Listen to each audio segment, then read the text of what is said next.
New ইয়র্কের Manhattan থেকে আপনাদের স্বাগত জানাচ্ছি আমি খালেদ মহিউদ্দিন। মাঠ ছাড়া আওয়ামী লীগ, ছাত্রলীগ নিষিদ্ধ, তবু দলটিকে নির্বাচনের ময়দানে পেতে চায় কোনো কোনো প্রতিপক্ষ, কোনো রাজনৈতিক দল। বৈষম্য বিরোধী, বিশেষ করে সমন্বয়কদের সাথে, শিক্ষার্থীদের সাথে এক ধরনের দূরত্ব তৈরি হচ্ছে সরকারের, এরকমও কেউ কিছু বলছেন। জুলাইয়ের মিত্রদের মধ্যেও এখন নানা রকম ভাগ। এসব নিয়ে কথা বলার জন্য আজ আমাদের সঙ্গে আছেন জাতীয়তাবাদী ছাত্র দলের সভাপতি জনাব রাকিবুল ইসলাম। জনাব রাকিবুল ইসলাম, আপনাকে আমাদের অনুষ্ঠানে স্বাগত জানাই। আপনাকে আন্তরিক ধন্যবাদ, আপনি আমাদেরকে সময় দিয়েছেন, আপনি আমাদের কৃতজ্ঞতা জানবেন। এদিকে রয়েছেন বৈষম্য বিরোধী ছাত্র আন্দোলনের মুখপাত্র উমামা ফাতেমা। উমামা ফাতেমা, আপনিও আমাদের সময় দিয়েছেন, আপনি আমাদের কৃতজ্ঞতা জানবেন। আপনার ব্যস্ত সময় থেকে আপনি আমাদের জন্য এসেছেন, এই জন্য আমরা এবং আমাদের দর্শকদের পক্ষ থেকে আপনাকে স্বাগত জানাই। কিন্তু আমরা প্রথমে রাকিবুল ইসলাম আপনার কাছে যেতে চাই। রাকিব, আমি আগেই বলে রাখি যে আমরা একই বিশ্ববিদ্যালয়ের ছাত্র হওয়ার কারণে আমাদের মধ্যে এক ধরনের আন্তরিক সৌহার্দ্যপূর্ণ সম্পর্ক বিরাজমান। রাকিব, সেই জন্য আমার প্রশ্নকে আপনি নিশ্চয়ই আলাদা করে দেখবেন না, ডোন্ট কিল মি আর কি, প্রশ্নই তো। সুতরাং বিষয়টি সংবাদ মাধ্যমে এসেছে যে, তাই আপনাকে নিয়ে একটু জিজ্ঞেস করতেই পারি যে আপনি বিবাহিত, ফেসবুকে এমন প্রচারণার প্রতিবাদে আপনি জিডি করেছেন। এই জিডি করার কারণ কি? ব্যক্তিগত কোনো কারণ নাকি সংগঠনের কারণে?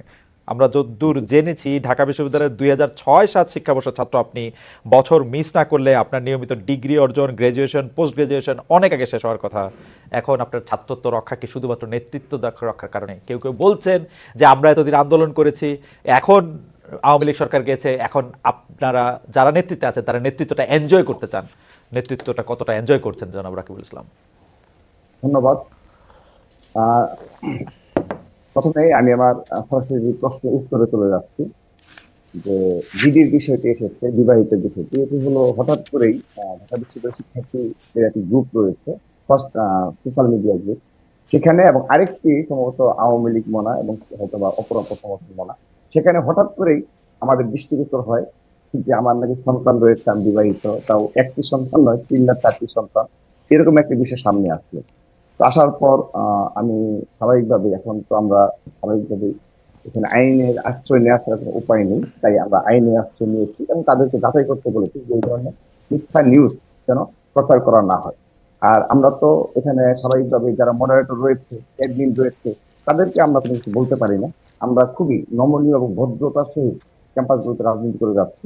আমি ছাত্র সভাপতি, কিন্তু আমি একজন কর্মীর মতো করে, একজন জেনারেল স্টুডেন্টের যে ধরনের অধিকার, সেই ধরনের বাস্তবতাই আমি আমার জীবনযাপন করে থাকি। সুতরাং আমি আইনের আশ্রয় নিয়েছি। দ্বিতীয়ত, আমি ঢাকা বিশ্ববিদ্যালয়ের 6-7 সেশনের পদার্থবিজ্ঞান ডিপার্টমেন্টের স্টুডেন্ট। তখন আমরা যখন 111-এ যখন আসার সুযোগ হয়, তারপর থেকে আমাদের ছাত্রলীগের, বিশেষ করে ফজলুল হক মুসলিম হলের স্টুডেন্ট ছিলাম। তো তৎকালীন সময় 111-এ ফজলুল হক মুসলিম হলে ছাত্রলীগের সাথে একটা বড় ধরনের সংঘর্ষ হয়। 111-এ ছাত্রলীগ হল দখল করে নেয়। তো দখল করার সময় ছাত্রদের উপর উপর হামলা চালায়। আমরা হল থেকে আমাদেরকে বের করে দেওয়া হয়। অথবা কার্জন হলে আমাদের, আমি না শুধু, আমাদের ফজলুল হক মুসলিম হলে আমরা যারা ছিলাম অধিকাংশের আওয়ামী লীগ ক্ষমতা আসা নিষিদ্ধ করে দেওয়া হয় আর কি। তো সেই বাস্তবতায় আমার প্রায় 2 ইয়ার ওই সময় আমি ক্যাম্পাসে যেতে পারতাম না। আমার অপর যারা বন্ধু বান্ধব যারা রয়েছে কিংবা সিনিয়র যারা ছিল এবং ইমিডিয়েট জুনিয়র যারা ছিল, তাদের অনেকেই শিক্ষা জীবন শেষ করতে পারেন। আমি তারপরও 2009 সালের পর থেকে বিশেষ করে অনেক কৌশল করে এখানে আমাদের সাদা দলের যে শিক্ষক ছিল তৎকালীন সময় উবায়েদ স্যার শিক্ষক সমিতির সভাপতি নির্বাচিত হতে পেরেছিলাম, মামুন স্যার শিক্ষক সমিতির সভাপতি সাধারণ সম্পাদক নির্বাচিত হতে পেরেছিলাম।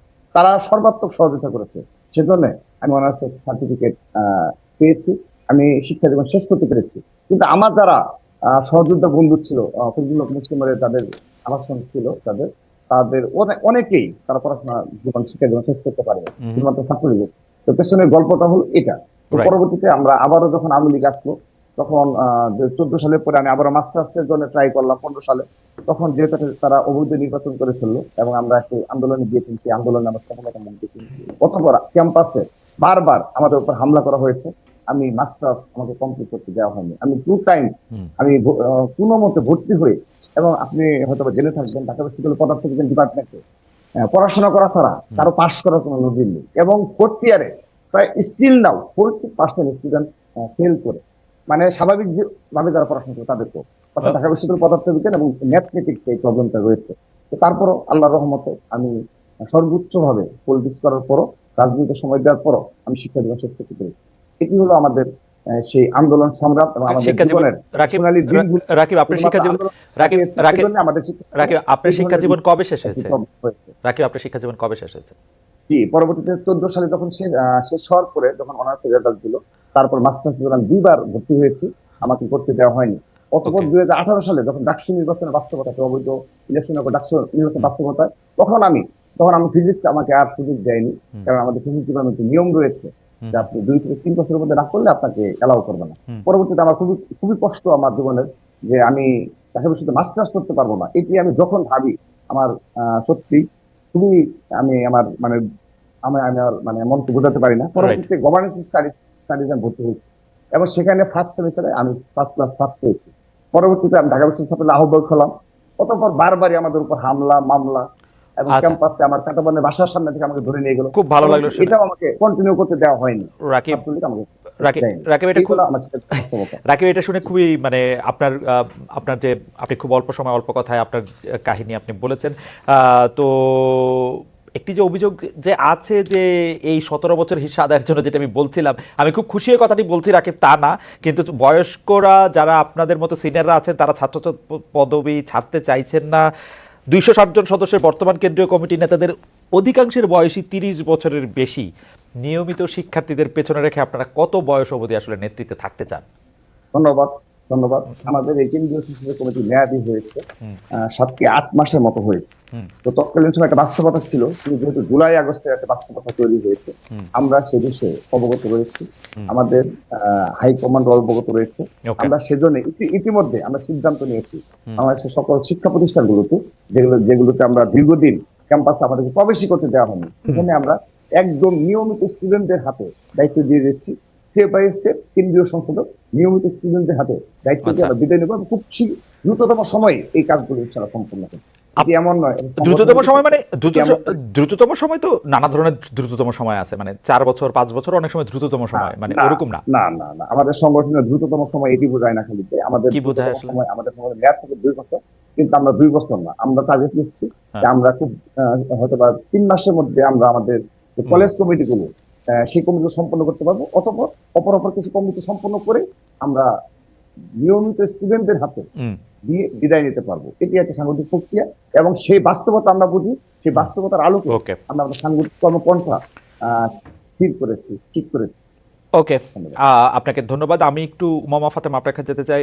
উমামা ফাতেমা, আমরা দেখেছি যে আপনি সরকারের খুব সমালোচনাই করে থাকেন বা করেছেন, মানে সরকারের বয়স মাত্র 100 দিনের মতো, সেইখানে সরকার, আপনি জানেন যে সরকারের কতগুলি অনেক বাস্তবতা রয়েছে। এই সরকারকে আসলে একটা পুলিশের আস্থা থেকে শুরু করে সাধারণ জনগণের আস্থা, একটা স্মুথ ট্রানজিশন, অনেক কিছু করা হয়েছে। এই সরকার অনেকভাবে অনেক কিছু চেষ্টা করা হচ্ছে, কিন্তু আপনারা যারা জুলাই আগস্টের ছাত্র আন্দোলনের নেতৃত্ব দিয়েছেন স্বৈরাচারী শেখ হাসিনাকে হটানোর জন্য, যেটি বারবার আপনারা দুজন ছাত্র আপনাদের কথায় যেগুলি ছাত্রলীগের কথা যেটির মধ্যে আসবে সেটি থেকে মুক্তি পাওয়ার জন্য, আপনারা কি একটু আর্লি সমালোচনা শুরু করলেন? উমামা ফাতেমা, আপনি বলছিলেন যে এই সরকার কি করছে, আমি আপনাকে শুনছিলাম, আপনি বলছিলেন কি করছে, কোনো লক্ষণীয় কোনো কিছুই তো আমরা দেখছি না। আবার আপনি বলেছেন যতক্ষণ না পর্যন্ত বাজারে জিনিসপত্রের দাম না কমবে ততক্ষণ পর্যন্ত সরকারকে আপনি কোনো নম্বর দিতে চান না। আপনি কি একটু হার্শ এই সরকারের প্রতি, উমামা ফাতেমা? ধন্যবাদ আপনাকে আমাকে আপনার প্রোগ্রামটিতে ইনভাইট করার জন্য। আমি এখানে আসলে উত্তরটা দেয়া একটু ব্যাকে যেতে হবে যে কেন আসলে আমি এই ফর্মে সমালোচনা করি। আমি যখন ঢাকা বিশ্ববিদ্যালয়ে অনার্সে ভর্তি হয়েছিলাম, তখন আমি বাংলাদেশ ছাত্র ফেডারেশনের সাথে আহ, রাজনীতি শুরু করি। তো আমরা তো সবসময়ই আসলে ক্ষমতার বিরুদ্ধে কথা বলেছি, এবং সবসময়ই দেখা গেছে যে চেয়েছি যে সিস্টেমটা চেঞ্জ হোক। শুধুমাত্র ক্ষমতা চেঞ্জ না, আমরা আসলে সিস্টেম চেঞ্জের জন্য পলিটিক্সটা করেছিলাম। তো যখন এই জুলাই গণঅভ্যুত্থান পরবর্তী সময়ে আমাদের সবার মধ্যে কিন্তু একটা আকাঙ্ক্ষা আছে, যে এখানে আসলে এই যে বর্তমান রাষ্ট্রটা আছে সেই রাষ্ট্রর কাঠামোটার মধ্যে একটা বড় ধরনের পরিবর্তন আসবে। এবং সরকার, আমি এটা বুঝতে, এটা আমি কিন্তু প্রত্যেকবার কথা বলার সময় এই আলাপটা তুলি যে সরকারের মধ্যে কিন্তু অনেক ধরনের তাদের সীমাবদ্ধতা আছে। তারা যাই চান না কেন, দিন শেষে তো একটা আমলাতন্ত্রের মাধ্যমেই তাকে সেটা বাস্তবায়ন করতে হবে, এবং সেই আমলাতন্ত্র কিন্তু তাদের প্রতি হেল্পফুল না। কিন্তু আমার যেটা আহ, আহ, সমালোচনার জায়গাটা, সেটা হচ্ছে গভর্নমেন্ট ক্ষমতায় নেওয়ার সাথে সাথে এখানে কিন্তু বিভিন্ন সিভিল সোসাইটি বলি বা পলিটিক্যাল পার্টিও বলি বা আমরা ছাত্ররা বলি, আমরা কিন্তু বারবার এখানে বলে যাচ্ছিলাম যে আপনারা আহতদের ব্যাপারে একটা পরিকল্পনা সাজান। এখানে কি ফর্মে আপনারা তাদেরকে সেবাটা দিবেন সেটার একটা পরিকল্পনা সাজিয়ে আপনারা জাতির সামনে প্রকাশ করুন, যাতে এটা নিয়ে কোনো তৃতীয় পক্ষের সুযোগ নেওয়ার সুযোগ না নিতে পারে। কিন্তু গভর্নমেন্ট কিন্তু সেই অর্থে কোনো পরিকল্পনা হাজির করতে পারেনি, এবং যেটার ফলাফল হিসেবে কিন্তু দেখা গেছে যে আহতদের চিকিৎসাটা হয়তো হচ্ছে, কিন্তু যতটা বলা যায় যে যতটা আসলে সুইফটলি ঘটা দরকার ছিল, সেটার মধ্যে আমি অনেকটাই দেখেছি একটা ধিমে তালের বিষয়গুলো চলেছে। আবার দ্রব্যমূল্যের ক্ষেত্রেও সরকারকে কিন্তু যখনই জিজ্ঞেস করা হচ্ছে আপনারা আসলে সিন্ডিকেট ভাঙার নিয়ে আপনাদের কি পদক্ষেপ, তারা কিন্তু পরিষ্কার কোনো জবাব দিতে পারছে না। তারা মানে এটা জনগণের সাথে যে একটা কানেক্টিভিটি, একটা গভর্নমেন্টের তো যদি আপনি একটা পলিটিক্যাল গভর্নমেন্ট দেখেন, পলিটিক্যাল সরকার সবসময় কিন্তু তার একটা চেইন অফ কমান্ড থাকে, একদম রুট লেভেল পর্যন্ত তার এক কর্মী থাকে যার মাধ্যমে সে কিন্তু তার যে প্রচারণাটা সেটা করতে পারে। এখন এই সরকার তো আসলে জনগণের উপর উপর দাঁড়িয়ে হচ্ছে ক্ষমতায় এসেছে, একটা অভ্যুত্থানের উপর দাঁড়িয়ে ক্ষমতায় এসেছে, কোনো নির্বাচনের মাধ্যমে না। এবং সে কিন্তু তার প্রতি মুহূর্তে তার জনগণের কাছে সে অ্যাকাউন্টেবল। এবং আমি কিন্তু অ্যাজ এ জনগণ সবসময় কিন্তু সরকারকে ওই বার্তাটা আমি দিতে চাই যে আপনি আপনার জনগণের কাছে অ্যাকাউন্টেবল, এবং এখানে পিপলের সাথে আপনার কমিউনিকেশনটা মেনটেন করাটা খুব জরুরি। এবং আমি আমার প্রতিটা কথার মধ্যে দিয়ে যখন আমি সমালোচনাও করি, সেই সমালোচনাটা কোনোভাবেই আওয়ামী লীগকে আমরা যেভাবে করে করতাম, টার্গেট করতাম, সেই ফর্মে না। আওয়ামী লীগ তো টোটালি ইন্টেনশনালি ঘটনাগুলো ঘটেছে, পুরোপুরি ইন্টেনশনালি এখানে দুর্নীতি করেছে, চাঁদাবাজি করেছে, সিস্টেম গুলোকে তারা ধ্বংস করে ফেলেছে। কিন্তু এই গভর্নমেন্টে যেটা হয়েছে, বিগত সরকারের রেখে যাওয়া যে ধ্বংসাবশেষ, সেটার উপর দাঁড়িয়ে একটা নতুন রাষ্ট্রে তাদের কাজ করতে হচ্ছে। এইটা ভেবেই তাদেরকে একটা গাইডলাইন দেয়া, সবারই উচিত আছে তাদেরকে গাইড করা, তাদের সমালোচনা করা, এবং এই গভর্নমেন্ট যাতে আমরা একটা সাকসেসফুলি তার টেনিউরটা শেষ হয়, এই ব্যাপারে তাদেরকে গাইড করা, এইটাই আসলে মূলত আমার উদ্দেশ্য থাকে। উমামা, দুইটা বিষয় এখানে একটু কথা বলতে চাই। আপনি আহতদের কথা বলছেন যে সরকার সেইভাবে আসলে আহতদের চিকিৎসা করলো, বাকিদের সম্পর্কে কোনো রূপরেখা দিচ্ছে না, কথা কি আসলে ঠিক? আমরা দেখছি যে ডক্টর মোহাম্মদ ইউনূস যেখানেই যাচ্ছেন তিনি জুলাই আগস্টের আহতদের কথা সম্মানের সাথে স্মরণ করছেন, তিনি কৃতজ্ঞতার সাথে তাদের জন্য প্ল্যান দিচ্ছেন। গতকালও আমরা ডক্টর মোহাম্মদ ইউনূসের প্রেস সচিবের সাথে কথা বলছিলাম, তিনি কিন্তু একদম স্পষ্ট ভাষা জানিয়েছেন যে এখানে যত কিছু আছে করা সম্ভব। আপনারা কি এটা একটা বাজওয়ার্ড হিসেবে করছেন কিনা, মানে বিরোধিতার খাতিরে বিরোধিতা করা, যাতে সরকারেও আপনারা থাকেন, বিরোধিতার খাতিরে আপনারা থাকেন, দুটা জায়গায় একটা থাকার জন্য বা নিজেদের রেলেভেন্ট রাখার জন্য সেটা করতেছেন কিনা? আপনি সিস্টেম চেঞ্জের কথা বলতেছেন, তাইলে কি আপনাদের সমন্বয়কদের সে সরকারে যাওয়া ঠিক হয়েছে কিনা? আপনি যদি যে রাজনীতির কথা বলে আসলে আপনি ছাত্র ফেডারেশনের রাজনীতি ছাড়লেন, তাহলে কি আপনাদের একটা নিজস্ব রাজনৈতিক প্ল্যাটফর্ম থাকা দরকার কিনা, যে এই রাজনৈতিক প্ল্যাটফর্মে আপনারা কথা বলবেন? নাকি আপনারা সরকারেও আছেন, বাইরেও আছেন, অনেকটা মানে ঠিক? আচ্ছা, আমি বুঝতে পারছি আপনার আলাপটা। মানে মানে গত সরকারের সময় যাকে আপনারা ফেসিস্ট, আমরা সবাই ফেসিস্ট বলছি, সেই সরকার যেমন নিজে সরকারি দল ছিল, বিরোধী দল ছিল, এবং সেটি খুব বড় করে বলতো, আপনারাও কি এরকম একটা রুটিন ফলো করতেছেন কিনা? আচ্ছা, ধন্যবাদ। এখানে ধরেন আহত নিহতদের যে পরিস্থিতিটা, এখানে ডক্টর মোহাম্মদ ইউনূস বলি, তাদের আমি কিন্তু বারবার বলছি যে সরকার কিন্তু বিভিন্ন প্রাইভেট হসপিটালগুলোতে ট্রিটমেন্ট কিন্তু ফ্রি করা হয়েছিল। কিন্তু আপনি যদি প্রাইভেট হসপিটালগুলোতে যান, এবং সরকার বলছে যে ট্রিটমেন্ট ফ্রি, সরকারের পক্ষ থেকে বলা হয়েছে প্রাইভেট মেডিকেল গুলোতে ট্রিটমেন্ট ফ্রি দিতে হবে। কিন্তু আমি যখন প্রাইভেট মেডিকেল গুলোতে যাচ্ছি, বা আমার কাছে রোগীরা কল দিয়ে বলছেন যে এখানে কোনো সমন্বয়কে আসতে হবে, সমন্বয়কে এসে কথা বলে তাহলে ট্রিটমেন্টটা হচ্ছে ফ্রি করাতে হবে। তার মানে মাঠ পর্যায়ে সিচুয়েশনটা কিন্তু একই কথা বলছে না, যেটা সরকার। আর আরেকটা বিষয় আমি এখানে বলতে চাই, রিসেন্টলি যে শ্যামলীতে আহতদের একটা তারা যে রাস্তায় নেমে যখন প্রোগ্রাম করছিল, তারা যখন সরকারের কাছে বলছিল যে তারা প্রপারলি ট্রিটমেন্ট পাচ্ছে না, এটা পরবর্তী সময়ে কিন্তু সচিবালয়ে আহতদের সাথে একটা মিটিং হয় উপদেষ্টাদের। ওই মিটিং এর সময় আসলে উপদেষ্টারা তাদেরকে একটা পরিকল্পনা দিয়েছিলেন, এবং সেই পরিকল্পনাটা যখন ডক্টর মোহাম্মদ ইউনূস ওই দিন যখন ব্রিফিং করার সময় উনি কিন্তু ওই পরিকল্পনাটার একটা সারমর্ম সেই ব্রিফিংটাতে তুলে ধরেন। এবং সেটা কিন্তু গত সপ্তাহের ঘটনা, এর আগেও তো ধরেন আপনার 3 মাস চলে গেছে। এবং আমি যখন নিজে হসপিটালে যাচ্ছি, বা বিভিন্ন শুধুমাত্র বৈষম্যবিরোধী ছাত্র আন্দোলনের যে মেডিকেল টিম সেটাই যে এখানে মাঠে ফাংশন করেছে বিষয়টা এমন না, অন্যান্য অনেক ইন্ডিপেন্ডেন্ট মেডিকেল টিম এখানে ফাংশন করেছে। এবং আপনি যদি আহতদেরকে বিদেশে চিকিৎসা দেওয়ার বিষয়টা দেখেন, সেখানেও টাকাটা দিচ্ছে কিন্তু সাজেদা ফাউন্ডেশন। এবং এই যে মানে সরকারের সে নানান ভাবে কিন্তু সরকারের একটা প্রপার পরিকল্পনাটা একদম রুট লেভেল পর্যন্ত পরিষ্কার না। সেজন্য হয়তো একটা মানুষ যখন দেখা যাচ্ছে ময়মনসিংহ থেকে যখন ঢাকা আসে, তখন হয়তো সমন্বয়কে ধরে সে চিকিৎসাটা পাচ্ছে, কিন্তু ময়মনসিংহ মেডিকেল কলেজের সে চিকিৎসাটা পাচ্ছে না। এবং ময়মনসিংহের ওই রোগীটা যখন ময়মনসিংহে আছে, তখন কিন্তু সে কমপ্লিটলি এই সিস্টেমটা থেকে বাইরে, তার পুরো সার্ভিস থেকে বাইরে। উমামা, আপনার কথা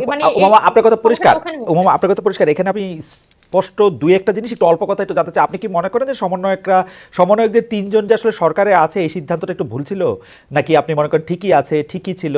আর দুই হচ্ছে আপনি কি এটা মনে করেন যে আপনাদের দ্রুত একটা পলিটিক্যাল পার্টি করা উচিত, এই ব্যাপারে আপনাদের কোনো সিদ্ধান্ত আছে কিনা? আচ্ছা, এখানে সমন্বয়করা যে তিনজন আপনার গভর্নমেন্টের মধ্যে এখন আছে, হুম, তারা তো একটা বিশেষ পরিস্থিতিতে এই সরকারের হুম, অংশীদার হয়েছিল।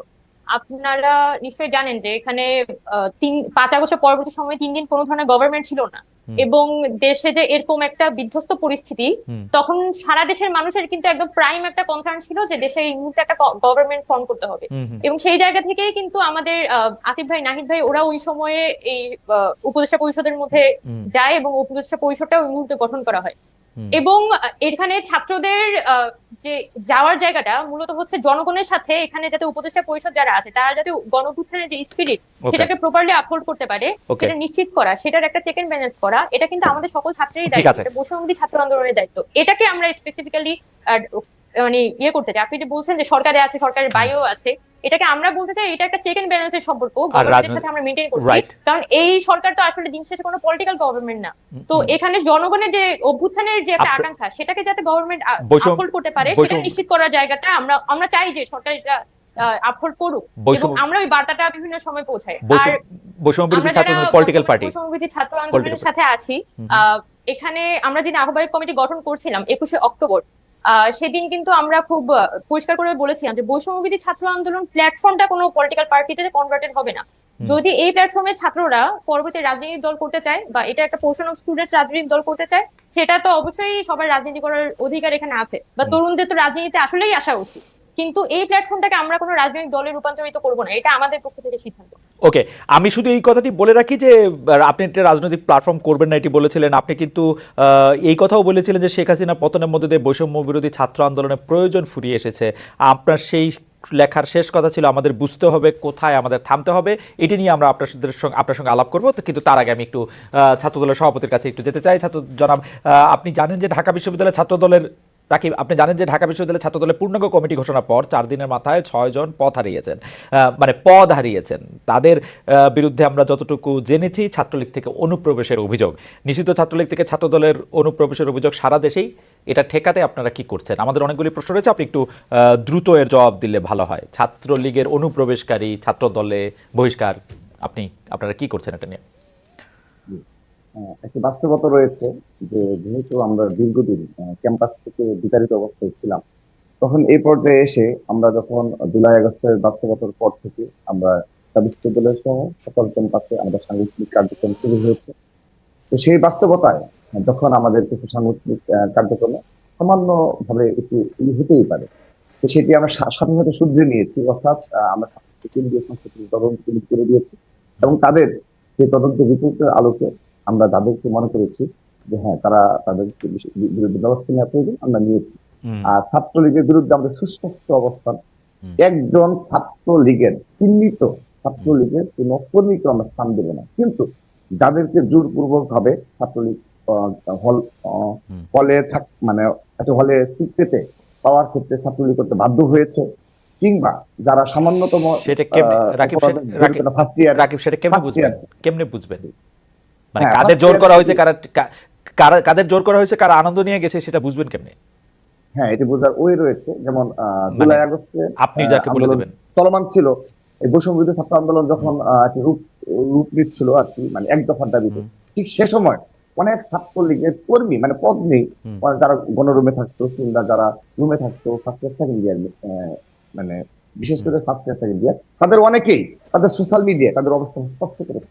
এটা একটা অন্যতম ওয়ে যে তারা দেশের রাষ্ট্রের স্বার্থে এবং এই ফ্যাসিস্টদের বিরুদ্ধে তাদের অবস্থান স্পষ্ট করেছে এত প্রতিকূলতার মাঝে। এবং সে সময় ছাত্র দলের আপনারা অবগত রয়েছেন, ঢাকা বিশ্ববিদ্যালয়ের সকল ক্যাম্পাসে এই বৈষম্যবিরোধী ছাত্র আন্দোলনের ব্যানারে ছাত্রদল সর্বাত্মকভাবে রাজপথে ছিল, সে ক্যাম্পাসে অবস্থান নিয়েছিল। সে কারণে সে সময় যারা আমাদের সাথে যোগাযোগ করেছে তাদেরকে আমরা স্থান দিয়েছি। ওকে, এটি ধন্যবাদ। আচ্ছা, পরের প্রশ্নে যাই যে রাকিব, 7 নভেম্বর জাতীয় বিপ্লব ও সংহতি দিবসের পোস্টার সাটানোকে কেন্দ্র করে ঢাকা বিশ্ববিদ্যালয়ে ছাত্রদল বিরোধী বিক্ষোভ হয়েছে একাধিক জায়গায়। সেখানে ছাত্র রাজনীতি নিষিদ্ধের বিরুদ্ধে বা পক্ষে মিছিল হয়েছে। এ থেকে আপনারা কি বার্তা নিলেন? জি, খালিদ ভাইয়ের অনুষ্ঠানে একটা বিশেষত্ব রয়েছে। এখানে সংগঠনের পক্ষে কিংবা সংগঠনের যে সংগ্রাম লড়াই ইতিহাস আমাদের সেগুলো বলার সুযোগ থাকে না। যে কোশ্চেন গুলো আসে সমস্যা নেই, আমি এই প্রশ্নে শুধু আনসার দিচ্ছি, আমি অন্যদিকে যাব না। হুম, সেটি হলো এই পুস্টা কেন্দ্র করে যে ঘটনাটি, আসলে আপনি লক্ষ্য করে দেখুন, ছাত্র রাজনীতির একটা অন্যতম প্রধান এই উপকরণ হলো পোস্টারিং করা, দেয়াল লিখন, যার মাধ্যমে কিছু মানে শৈল্পিক বিষয় উঠে আসে। হুম, যে পোস্টারিং এর মাধ্যমে এটি ঐতিহ্যতা রয়েছে ঢাকা বিশ্ববিদ্যালয় সহ পুরো ছাত্র রাজনীতিতে, বাংলাদেশের ছাত্র রাজনীতিতে ঐতিহ্যতা রয়েছে। হুম, এবং আপনি প্রতিবেশী ভারত, রাষ্ট্র ভারত একটা গণতান্ত্রিক রাষ্ট্র, সেখানেও আপনার এই পোস্টারিং এর একটি ব্যাপক গ্রহণযোগ্যতা রয়েছে।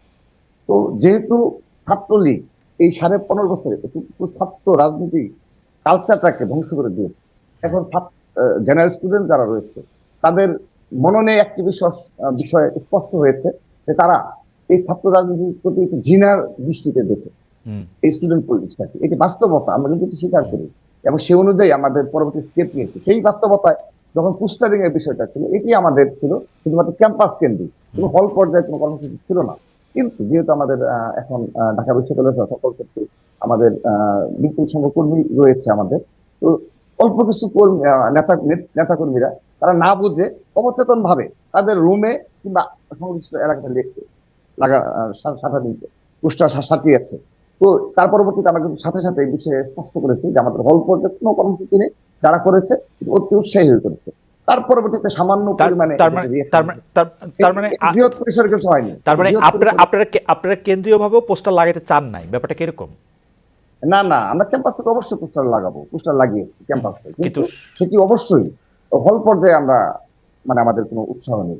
এবং হল পর্যায়ে আমরা আচ্ছা, এই সীমিত পর্যায়ে আকারে রাজনীতিটা করতে এই করে পর্যায়ে যাচ্ছি, এই সীমিত পর্যায়ে আকারে রাজনীতি করতে যাচ্ছি। এই পর্যায়ে ছাত্র দলের সভাপতির কাছে আমি আরেকটু জানতে চাইবো যে শিক্ষাঙ্গনের লেজুর ভিত্তিক ছাত্র রাজনীতির বন্ধের দাবি ছিল জুলাই আন্দোলন থেকেই, যে লেজুর ভিত্তিক সংগঠন হবে না ছাত্র সংগঠনের মধ্যে, এই দাবি এখনো হারিয়ে যায়নি। আমরা মোহাম্মদ ফাতেমার কাছেও এটি জানতে চাইবো যে এটি বেশ প্রকাশ্যভাবে আছে, কিন্তু আপনারা কি বিএনপির নেতৃত্বের লেজুর হয়েই থাকতে চান বা বিএনপির লেজুর হয়ে থাকতে চান? 24-এর এই আন্দোলনের পরে নতুন করে কিছু ভাবছেন কিনা? বৈষম্য বিরোধী সরকারের মন্ত্রী বৈষম্য বিরোধী এরা কিন্তু সরকারের মন্ত্রী উপদেষ্টা লেজুর না হয়ে অলরেডি এখন একটা শরীরে পরিণত হয়েছেন, তাদের একটা আলাদা জায়গা দেখা যাচ্ছে, কিন্তু সেইটা কিন্তু আমরা ছাত্রদল থেকে পাচ্ছি না। এই ব্যাপারটাকে আপনি একটু দেখবেন কিনা, দেখছেন কিনা? জি, জি, অবশ্যই স্পষ্ট করছি। খালিদ ভাই একটু এটা একটু সময় দিতে হবে, তাহলে এক মিনিট, স্পষ্ট হবে। এক দুই আমি মিনিটের একটু মধ্যে সময় নিয়ে বলে দিচ্ছি। জি হ্যাঁ, জি, এক দুই মিনিটে সেটি হলো যখন জুলাই আগস্ট আন্দোলন চলমান ছিল, বৈষম্য বিরোধী ছাত্রদের ব্যানার সংগঠিত হলো, বিশেষ করে 8 জুলাইয়ের পর থেকে আমাদের এই নেতৃত্বে যারা ছিল সমন্বয়, বিশেষ করে নাহিদ আসিফ সহ তারা নেতৃত্বে ছিল। পরবর্তীতে ওরা গ্রেপ্তার হওয়ার পরবর্তীতে যে মানে ওদেরকে ডিবি অফিসে নিয়ে যাওয়ার পরে তারা নেতৃত্বে ছিল, তারা সবাই আমি আমার সাথে সরাসরি এবং আমার সাধারণ সম্পাদক এবং ঢাকা বিশ্ববিদ্যালয়ে যারা আমার নেতৃত্বে রয়েছে এই ছাত্র দলের শীর্ষ নেতৃবৃন্দের সাথে তারা বারংবার প্রতিটি কর্মসূচির ক্ষেত্রে আমাদের পরামর্শ নিয়ে কর্মসূচি দিয়েছে। তখন আমরা এই প্রশ্ন করেছিলাম, তোমরা যে এই আমাদের 8 না 9 নম্বরে লেখা ছিল রেজুল ভিত্তিক শব্দটা, তখন তারা আমাদের স্পষ্ট করেছে যে ভাই আমরা এটা শুধুমাত্র ছাত্রলীগকে, কারণ তখনও কিন্তু আজকে হয়তো ভাই এই প্রেক্ষাপটে অপর সংগঠন নিয়ে হচ্ছে, এটি একটা ষড়যন্ত্র হিসাবে আমি দেখবো। কিন্তু তৎকালীন সময় আমাদের সাথে কথা না ছিল না, যে শুধুমাত্র ছাত্র লীগের ক্ষেত্রে প্রযোজ্য, কারণ এই একটা সেকেন্ড জনাব রাকিব, আমি অন্য প্রসঙ্গে যাওয়ার আগে এইটা একটু উমামা ফাতেমার কাছে জানতে চাই। উমামা ফাতেমা, আপনি কি জনাব রাকিবের সাথে একমত যে এটি আসলে শুধু ছাত্রলীগের জন্য প্রযোজ্য ছিল? না না, আপনার কাছে আমি আসবো জনাব ইসলাম, আমি এক্ষুনি আসবো। আমি জাস্ট এক লাইন একটু উমামা থেকে শুনতে চাই যে উমামা, এটি কি মানে আপনাদের এটাই উদ্দেশ্য ছিল যে লেজুর ভিত্তিক ছাত্র রাজনীতি বলতে আপনারা শুধু ছাত্রলীগকেই বুঝিয়েছেন? উমামা, আচ্ছা, হ্যালো, আপনার কথা একটু কেটে আসছিল। উমামা, লেজুর ভিত্তি মানে মানে লেজুর ভিত্তিক ছাত্র রাজনীতি বলতে আপনারা শুধু ছাত্রলীগকেই বুঝিয়েছেন কিনা নাকি সকল ছাত্র সংগঠনকে? আচ্ছা, আহ, যখন এই 9 দফা দাবিটি দেওয়া হয়েছিল, সেই 9 দফা দাবির দেওয়ার প্রেক্ষাপট আপনারা সবাই জানেন। যে কি পরিস্থিতির মধ্যে তখন দেশে কোথাও ইন্টারনেট ছিল না, এরকম একটা পরিস্থিতির মধ্যে কিন্তু এই 9 দফা দাবি দেওয়া হয়েছিল। আবার ক্যাম্পাসে কিন্তু দীর্ঘদিন ধরেই এই 9 দফার বাইরে গিয়েও ক্যাম্পাসে দীর্ঘদিন ধরে এই ধরনের রেজুর ভিত্তিক যে ছাত্র রাজনীতি, যেখানে শুধুমাত্র হচ্ছে যে জাতীয় রাজনীতি বা জাতীয় দলের পারপাস সার্ভ করার জন্য হচ্ছে ক্যাম্পাস গুলোতে এক ধরনের ছাত্র সংগঠন গুলা ফাংশন করে, সেই ধরনের ছাত্র রাজনীতি আসলে ছাত্রদের কাছে দীর্ঘদিন ধরেই আসলে পপুলারিটি হারিয়েছে।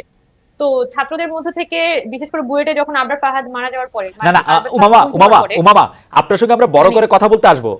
যেহেতু রাকিবুল ইসলামকে আমি মাঝখানে থামিয়েছি, আপনি এক লাইনে এটা বলবেন। রাকিবুল ইসলাম স্পষ্ট বলেছেন যে না এই না এরকম না, লেজুভিত্তিক ছাত্র রাজনীতি এটা একটা সংস্কৃতি, এটা শুধুমাত্র তো ছাত্রলীগকে সিগনিফাই করে বিষয়টা এরকম না।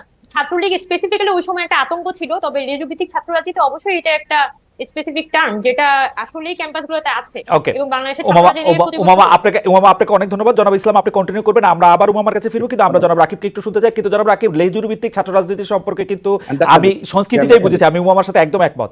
জি জি আমি জি ব্যাখ্যা দিচ্ছি। জি ব্যাখ্যা দেন please। তৎকালীন সময় খালিদ ভাই হয়তো বা আমরা যাদের সাথে যে সমন্বয়করা এই আন্দোলন পরিচালনা করেছে তৎকালীন সময় যে বাস্তবতা ছিল, সেই বাস্তবতায় আমাদের আসলে উমামার সাথে আমাদের যোগাযোগ ছিল না। তো এটা আমাদের যাদের সাথে নিজেও স্পষ্ট করেছে যে তৎকালীন সময় ইন্টারনেট ছিল না। তৎকালীন সময় আমি আবারও স্পষ্ট করছি, যে সকল নেতৃবৃন্দ সমন্বয়করা ছিল, কাদের যারা ছিল, তাদের সবার সাথে আমাদের কথা হয়েছে। আমি এবং আমাদের সাধারণ সম্পাদক আমরা বারবার গ্রুপ করে কথা বলেছি, এই ইস্যুতে কথা বলেছি। তখন তারা বারবার এই ছাত্র দলের যে জুলাই শুরু থেকে যে সমর্থন এবং আমাদের সারা ক্যাম্পাস গুলোতে বিশেষ করে কার্জন হলে সংঘর্ষে আমাদের যে ছাত্র দলের নেতা কর্মীরা যে প্রতিরোধ গড়ে তুলেছে, সেগুলো তারা খুব কৃতজ্ঞ চিত্তে স্মরণ করেছে এবং তারা আমাদের বারবার আশ্বস্ত করেছে এই টার্মটি শুধুমাত্র ছাত্রলীগের। আচ্ছা ঠিক আছে, এখন ঠিক আছে আমি শেষ করে জি জি শেষ করে দিচ্ছি জি ভাই। জি এখন যখন খুনি হাসিনা পালিয়ে গেছে, ছাত্রলীগ ধ্বংস হয়ে গেছে, এখন যদি আপনি এগুলোর মাধ্যমে এই লেজুভিত্তিক দিয়ে এই আন্দোলন সংগ্রামে বিগত 15.5 বছরে একমাত্র সবচেয়ে বেশি নির্যাতিত প্রকাশ্য রাজনীতির মাধ্যমে একমাত্র নির্যাতিত ছাত্র সংগঠন গুম খুন শত শত নেতাকর্মী গুম খুন হয়েছে। এই সর্বশেষ জুলাই আগস্ট আন্দোলনে আমাদের 150 থেকে ছাত্র নেতাকর্মী হত্যা করা হয়েছে। এই বাস্তবতায় আপনি ছাত্রলীগের মতো করে ছাত্রলীগকে নিয়ে বলেন, এটি খুবই দুঃখজনক। এটি জুলাই আগস্টের বিপ্লবের পরিপন্থী এবং আপনি এটি খুবই দুঃখজনক যে আপনি একই চোখে ছাত্রলীগ এবং না এটি একই চোখে না। জনাব রাকিবুল ইসলাম, আপনি কি মনে করেন যে ছাত্র দল বিএনপির অঙ্গ সংগঠন হয়ে যেটি হলো যে সহযোগী, আচ্ছা না নামে তো সহযোগী সংগঠন, সারাক্ষণ তো স্লোগান দেন হচ্ছে বিএনপি নেতা নেত্রীদের, তাই তো? না না, এখানে আমাদের একটু স্পষ্ট করে খালিদ ভাই, তাহলে আপনি সময় দেন। না মানে আপনাদের স্লোগান কি একটু চেঞ্জ হয়েছে? ছাত্রলীগ তো আমাদেরকে শেখ হাসিনা ছাড়া কিচ্ছু শোনায় নাই কয়দিন। শেখ হাসিনার নাম করে করে যত অন্যায়, যত অত্যাচার, যত কিছু সবকিছু করছে শেখ হাসিনার নাম করে। আমাদের পরিবর্তন হয়েছে, আপনাদের স্লোগান দুইটা একটা বলেন তো একটু শুনি। আমাদের ইতিমধ্যে আমরা ছাত্রদের একটা বুকলেট করেছি, যেগুলো কয়েক লক্ষ বুকলেট আমরা সারা দেশে পৌঁছেছি। এবং সেখানে আমাদের ছাত্র দলের কোনো বিএনপি কোনো শব্দ নেই, শুধুমাত্র ছাত্র দলের 31 ছাত্র দলের পক্ষ থেকে আমাদের কিছু প্রতিশ্রুতি আমরা সেখানে লিপিবদ্ধ করেছি এবং এই বক্তব্যগুলো জেনারেল স্টুডেন্টদের দিচ্ছি। এখন এই প্রতিশ্রুতিগুলো কি? যেমন আমাদের যে শিক্ষা ব্যবস্থা, একটি এক্সাম্পল দিচ্ছি আমি, সার্টিফিকেট নিয়ে তো আমাদের প্ল্যানিং করে আমরা আমাদের একটা রিসার্চ সেল রয়েছে ছাত্র দলের, আমরা বসে বললাম যে নতুন কি চালু মানে নিয়ে স্টুডেন্টের কাছে যাওয়া যায়, অর্থাৎ উৎপাদনমুখী, কর্মমুখী এবং জীবনমুখী শিক্ষা প্রণয়ন করতে হবে। অর্থাৎ শিক্ষাবিদদের, বিশিষ্ট শিক্ষাবিদদের নিয়ে একটি কমিশন করে, একদিনে হবে না, কিন্তু এই দিকে এই শিক্ষা ব্যবস্থা নিয়ে যেতে হবে, সার্টিফিকেট নিয়ে না, সেখানে জীবনমুখী, কর্মমুখী এবং উৎপাদনমুখী, যেটি শহীদ রাষ্ট্রপতি জিয়া রহমান সময় আপনাদের প্রতিষ্ঠা লগ্নে ছিল। আমরা এটি নিয়ে আমি আপনাকে শেষ করে দিচ্ছি। বিএনপির ভারপ্রাপ্ত চেয়ারম্যান, আমাদের ছাত্রদের সাংগঠনিক অভিভাবক জনাব তারেক রহমানের সাথে আমরা বৈঠক করেছি। তাকে আমরা বলেছি যে ছাত্র দলের পক্ষ থেকে আমাদের এই দাবিগুলো ছিল, আপনি আপনার মতামতটা জানতে চাই। তখন তিনি আমাদের আশ্বস্ত করেছেন যদি বিএনপি জনগণের ভোটে ক্ষমতায় আসতে পারে, ছাত্র দলের এই ইস্যুটাকে তিনি প্রায়োরিটি দিবেন। এরকম আর 5 থেকে 7টা ইস্যু আমরা তার সাথে বোঝাপড়া করেছি। এখন এটি কি লেজিটিমেট হয়ে গেল? এটি কি লেজিটিমেট হয়ে গেল? Let me finish. অন্যায় হয়ে গেল? এটি কি রাজনীতির সাথে সামঞ্জস্য যায় না? এটি না, তিনি তো আমি ছাত্রলীগ বাংলাদেশে রাজনীতি করতে গিয়ে যে 4-5টা মানে অসংখ্য কাজ করেছে, যে 4-5টা কাজ আমি বাছাই করেছি, আপনি শুধু আমারে বলেন যেগুলি করবেন কি করবেন না। হল দখল করে ছাত্রছাত্রীদের একটি নির্দিষ্ট রাজনৈতিক দল করতে, মিছিল করতে বাধ্য করবেন কি করবেন না? ধন্যবাদ খালিদ ভাই। ওয়াদা করলাম সবার সামনে, এবং আমি আজকের দিন শুধু নয়, আগামী ছাত্র রাজনীতির আমরা যেভাবে ঘুরে দিয়ে যাচ্ছি, থ্যাংক ইউ সো মাচ। আমি প্রতিজ্ঞা করলাম হল দখল, রুম দখল, ক্যাম্পাস দখলের কোনো কিছু যদি ছাত্র দল করে থাকে আমি এই দল থেকে পদত্যাগ করবো, আমি ওয়াদা করলাম। আচ্ছা। কিন্তু কোনো বিচ্ছিন্ন ঘটনার কারণে, সামান্যতম আপনি টেকনাফের কোনো ঘটনার কারণে আপনি যদি বলেন, আচ্ছা, ওকে ওকে, আপনার বক্তব্য নিশ্চয়ই এটা অন রেকর্ড থাকলো, মানুষ এটা দেখবে। আমি বলতে চাই, বিশ্ববিদ্যালয়ের ভিসি নিয়োগ থেকে শিক্ষক নিয়োগ, শিক্ষক রাজনীতি, শিক্ষকদের পদায়ন, ডিনের নিয়োগ, আমি আবারও বলছি, যেগুলি ছাত্রলীগ না হইলে যেগুলি হইতো না, সেগুলি আপনারা করবেন কিনা ছাত্রদল? আমি ওয়াদা করছি, আমি জাতির সামনে ওয়াদা করছি, আমি আমার সংগঠনের পক্ষ থেকে ওয়াদা করছি, আমরা সেই রাজনীতি পুরোপুরি বিলুপ্ত ঘোষণা করছি। এবং যারা সামান্যতম এই ধরনের প্রভাব প্রতিপত্তিময় পেশিশক্তি রাজনীতি আমাদের একজন কর্মীও করতে চায়, তাকে আমরা সংগঠনে বহিষ্কার করবো, আমাদের স্পষ্ট সিদ্ধান্ত। এবং আরেকটি এই পারপাসে আমি একটা কথা বলি, আমরা ছাত্রদলের সভাপতি, সাধারণ সম্পাদক সহ সুপার ফাইভ সহ শীর্ষ নেতৃত্ব সারা দেশ ভ্রমণ করছি। কোথাও আপনার কোনো শোডাউন, কোনো প্রকার কোনো মানে একজন সাধারণ ছাত্র হিসাবে যে ধরনের আচরণ, তার বাইরে কোনো আচরণ কিংবা কোনো প্রোটোকল পেয়েছেন কিনা, এটি 3 মাসে আমি আপনারা তো এখনো ক্ষমতায় আসেন নাই, তবু কিছু কিছু কথা তো শুনি। আচ্ছা আচ্ছা, দুইটা বার, আমাদের সময় নাই। রাকিব, আপনারা পাইছি আর পাবো না। আপনি যেহেতু প্রতিজ্ঞা করতেছেন, আরো দুইটা বিষয় আমার একটু প্রতিজ্ঞা করা দরকার। কলেজ বা বিশ্ববিদ্যালয় ক্যাম্পাসে কোনো ভবন, কোনো অন্য কোনো স্থাপনার ক্ষেত্রে চাঁদাবাজি করবেন কি করবেন না? আচ্ছা, আমি আপনার নিকট আরেকটি, খালিদ ভাই নিকট কি করে রাখলাম, কারণ যেহেতু আপনার সাংবাদিকতা মানে খুবই উচ্চ মানের এবং আপনার সেই ধরনের রয়েছে, যদি সামান্যতম সারা বাংলাদেশের কোন কলেজ ক্যাম্পাসে সামান্যতম এই ধরনের লজিক, আমি 3 মাস যাবত খুঁজতেছি, অল্প কিছু পেয়েছি, সামান্য ভুল ভ্রান্তি ব্যবস্থা নিয়েছি। আপনার মাধ্যমে পুরো সাংবাদিক সমাজের কাছে আমি অনুরোধ রেখে গেলাম, যদি সেই ধরনের দখলের ক্যাম্পাস, ওই যে কোনো দখলের ছাত্রদের সামান্য সম্পৃক্ত থাকে এবং প্রমাণ পাওয়া যায়, আমি কথা দিয়ে গেলাম, ওয়াদা করে গেলাম, আমরা সাথে সাথে ব্যবস্থা। আর মাত্র দুটি, এই ধরনের রাজনীতি পুরোপুরি বিলুপ্ত ঘোষণা। আর মাত্র দুটি, যে কোনো অন্যায় কাজে হুমকি দিতে, অন্য পক্ষ থেকে টাকা খেয়ে পরের পক্ষকে ভীতি দেখাতে থানার ওসি কে, জেলার এসপি কে ফোন করবেন কিনা? জি ধন্যবাদ। আমি ছাত্রদলের সভাপতি, আমি আজকে আপনার মাধ্যমে স্পষ্ট করছি, সারা বাংলাদেশের একজন এসপি, একজন পুলিশের শীর্ষ কর্মকর্তা বলতে পারে রাকিব কল দিয়ে না না, রাকিব একলা মানুষ না তো, রাকিব একলা মানুষ না তো, ছাত্রদলের অন্য কেউ, ছাত্রদলের অন্য কেউ করবো। একইভাবে আমি শীর্ষ পর্যায়ে থেকে এটি প্রমাণ করতে পারি, বাংলাদেশে একজন পুলিশ কর্মকর্তা বলতে পারে। ঠিক একইভাবে আমার সংগঠনে যারা রয়েছে সবাই আমরা নতুন ধারার ছাত্র রাজনীতি পছন্দ করছি, যে ছাত্র রাজনীতির মাধ্যমে সাম্য মানবিক সমাজ বিনির্মাণ করব এবং আমরা নমনীয়, ভদ্র এবং স্বাভাবিক জীবন। আপনি কিন্তু জনাব রাকিব ইসলাম, আপনি আমাদের অভিনন্দন জানবেন, অভিবাদন জানবেন। আপনি কিন্তু মারাত্মক স্টেটমেন্ট দিচ্ছেন। এগুলি শুধু ছাত্রলীগ গত 15 বছর ধরে করেছে তাই না, তার আগে আমরা এগুলি ছাত্রদলদেরও করতে দেখেছি। আমরা যখন ক্যাম্পাসে ছিলাম, ছাত্রদলরা আমাদের উপরে অনেক অত্যাচার করেছে, আমরা ভিন্ন মতাবলম্বী ছিলাম বলে। আপনার কথা যদি সত্য হয়, আপনার প্রতিজ্ঞা যদি সত্য হয়, আমরা সত্যি নতুন বাংলাদেশকে দেখতে পাবো। আমার লাস্ট কোশ্চেন, আপনারা ছাত্রলীগের মতো, এর আগে ছাত্রদলের মতো আপনারা চাকরিতে প্রভাব করবেন কিনা? আপনারা মৌখিক পরীক্ষায় 200-তে 200 নম্বর পেয়ে বিসিএস এ নির্বাচিত হবেন কিনা, এবং তার জন্য আপনারা আমটুস করবেন কিনা, তার জন্য আপনারা পিএসসি তে লোক নিয়োগ দিবেন কিনা? ধন্যবাদ। এক্ষেত্রে তাহলে আবার একটু টেনে নিয়ে আসতে হয় আমার সংগঠনের সাংগঠনিক অভিভাবক জনাব তারেক রহমান, তার সাথে যেহেতু তিনি আমাদের সংগঠনের সাংগঠনিক, জনাব তারেক রহমানের বাদ দিয়ে একটু কথা বলা যায় না? মানে আমাদের এই ইস্যুতে আমাদের স্পষ্ট অলরেডি নির্দেশনা দিয়ে দেওয়া হয়েছে, আমরা আগামীতে কখনো ছাত্রদলের একজন কর্মীর জন্য এই ছাত্রদের শীর্ষ পর্যায়ে কখনো সুপারিশ করা হবে না। এটি তিনিও আমাদের স্পষ্ট করেছেন, যদি কখনো বিএনপি সরকার ক্ষমতায় যেতে পারে, এবং আমাদের সিদ্ধান্ত আমরা ক্ষমতা, এবং আজকের দিন পর্যন্ত যেহেতু আপনি বলেছেন যে ঠিক আছে আমরা ক্ষমতা যেতে পারিনি, কিন্তু খালিদ ভাই ক্ষমতা যেতে না পারলেও এই ছাত্রদল বিগত খুনি হাসিনার সময়ও হাজার হাজার নেতাকর্মী নিয়ে মিছিল করেছে। জুলাই আগস্টে হাজার হাজার, সেহেতু আমাদের সেই নেতাকর্মী তো রয়েছে, আমাদের সেই অবস্থা রয়েছে, ছাত্রলীগ ধ্বংস হয়ে গেছে, আমাদের সেই অবস্থা রয়েছে। সেই অবস্থানের অপব্যবহার তো করছে না খালিদ ভাই।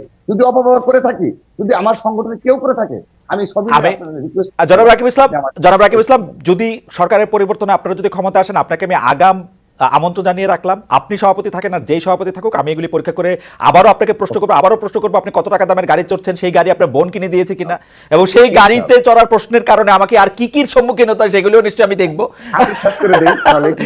এবং আপনার আয়ের উৎস, আপনার আয়ের উৎস আপনার দলের আয়ের উৎস, এগুলি সবই জিজ্ঞেস করবো আমি। ঠিক আছে, আপনার সাথে আমার দেখা হবে। আমি প্রস্তুত রইলাম। আমি বলি শুধু আমার গাড়ি কেনার সামর্থ্য থাকা সত্ত্বেও আমি গাড়ি কিনে, সেই সামর্থ্য করতে আসছে, সেই সামর্থ্য আছে করতে কে নিউজ হবে, আমার সেই সামর্থ্য করতে আমার ব্যক্তিগত সামর্থ্য রয়েছে, গাড়ি কিনা ব্যক্তিগত সামর্থ্য অনেক আগে থেকে, হ্যাঁ ব্যক্তিগত সামর্থ্য অনেক আগে থেকে রয়েছে, কিন্তু আমি গাড়ি কিনছি না। আপনি চাকরি করেন? যে নিউজ হওয়ার ভয় এবং মিথ্যাচার। চাকরি করেন? ধন্যবাদ। চাকরি করেন আপনি? না না না না, আমার পারিবারিক ভাবেই বেশ কিছু বিজনেস রয়েছে আমার, আচ্ছা। দুই বড় ভাই আল্লাহর রহমতে আওয়ামী লীগ বেশ ডিস্টার্ব টাকা করেন পয়সা আপনাদের মানে বিজনেসে? তাদের আওয়ামী লীগ মাধ্যমে ডিস্টার্ব করেন আগে আপনাদের থেকে বিজনেসে? না, আওয়ামী লীগ ডিস্টার্ব করেন আপনাদের বিজনেসে? না না, আমার ভাইয়ের ময়মনসিংহের সবচেয়ে বড় ইংলিশ মিডিয়াম স্কুলের মালিক আমার ও আপন আচ্ছা বড় আচ্ছা, ভাই, very good very good very সবচেয়ে গুড বড় English medium very good. School, আপনাকে ঠিক আছে? তবে আমরা আপন বড় আমরা ভাই। আমরা রাকিবুল ইসলামকে অনেক ধন্যবাদ এবং কৃতজ্ঞতা জানাতে চাই। তিনি আমার 5টি বিষয় যেটি আমি আসলে ছাত্রলীগের অন্যায় হিসেবে আমি চিহ্নিত করেছিলাম, যে হল দখল করা, ছাত্রদেরকে আসলে রুম দখল করা, ভিসি সহ বিশ্ববিদ্যালয়ের নিয়োগ, যে কোনো বিল্ডিং বা যে কোনো স্থাপনার ক্ষেত্রে আসলে চাঁদাবাজি করা, তারপরে হচ্ছে ওসি এসপিদের ফোন করে অন্যায়ভাবে প্রভাবিত করা, চাকরির ক্ষেত্রে বিভিন্ন প্রভাব করা, প্রত্যেকটি ক্ষেত্রে তিনি বলেছেন যে তার কোনোটি ছেলে এই ছাত্রদল করবে না। আমরা এটি দেখবো, আমরা নিশ্চয়ই পরীক্ষা করবো। দর্শক আমাদের সঙ্গে থাকবেন। আমরা একটু উমামা ফাতেমার কাছে আসি। উমামা ফাতেমা, আপনি বলেছিলেন যে বৈষম্য বিরোধী ছাত্র আন্দোলনের প্রয়োজন ফুরিয়েছে, আপনি বলেছিলেন যে আমাদেরকে থামতে হবে, কিন্তু দেখা গেল যে আপনি আসলে বৈষম্য বিরোধী ছাত্র আন্দোলনে থামেননি, থেমে গেছেন ছাত্র ফেডারেশনের রাজনীতির থেকে। এটার কারণ আপনি কি বলবেন? আপনার কাছে আমাদের অনেকগুলি প্রশ্ন রয়েছে, আপনি যদি একটু দ্রুত জবাব দিয়ে আমাদের সাহায্য করতেন। খুবই এক্সাইটিং আসলে আপনাদের সাথে কথা বলা, আমি মানে খুবই এক্সাইটেড ফিল করতেছি। মনে হচ্ছে যে মানে আপনারা সিদ্ধান্ত দিতে পারছেন এবং সিদ্ধান্ত দিচ্ছেন, যেটি আমরা সাধারণত কোনো পলিটিক্যাল লিডারদের কাছ থেকে ঘুরিয়ে পেঁচিয়ে উত্তর পাই বলতে পারি না। আপনাদের ধন্যবাদ। উমামা ফাতেমা।